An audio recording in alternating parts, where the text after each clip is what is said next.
the case that always comes to mind when I think about this, and the judge who comes to mind, which is someone a lot of people would not necessarily associate with the trait of empathy, but it's a case decided by Judge Posner in the Seventh Circuit. And he has gotten a lot of publicity for basically taking to task immigration judges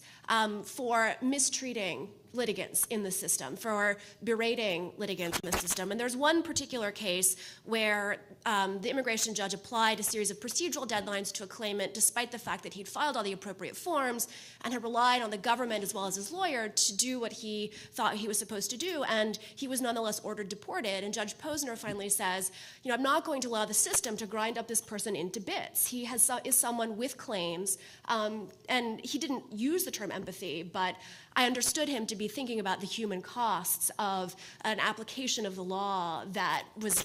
necessary to advance the goals of the law, and something he couldn't bring himself to ultimately do. And so it's the notion that there are human beings behind the law and there are practical consequences to legal decisions that I think I take the word empathy to mean. To bring it down to the concrete, I want to cite one individual example that is, I think, in a sense, responsive to what Ed said about background not being appropriate in resolving legal questions. And I'll say that probably the most arresting moment of the year that I clerked on the court was during the oral argument in a case called Virginia versus Black, which was a case that was a challenge to a Virginia state law that banned cross-burning.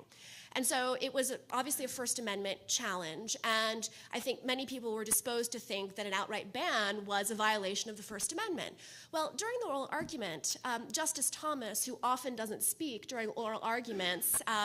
spoke for what felt like 10 minutes, but in the most eloquent manner imaginable about the impact on a black family of seeing a cross burning in their yard. And he spoke in a way that no one else on the bench could have spoken about that experience. And it's hard to say exactly how that influenced the court's judgment, but it clearly had an impact, and I think that it made people more inclined to do what they ultimately did, which was to craft an exception for when the cross-burning is intended to intimidate, it can be criminalized. And so that was, I think, a very poignant example of how a particular experience that other people couldn't certainly intellectualize if they know anything about American history, couldn't express or understand in the same way, and it was completely relevant to assessing the state of Virginia's interest in banning cross-burning.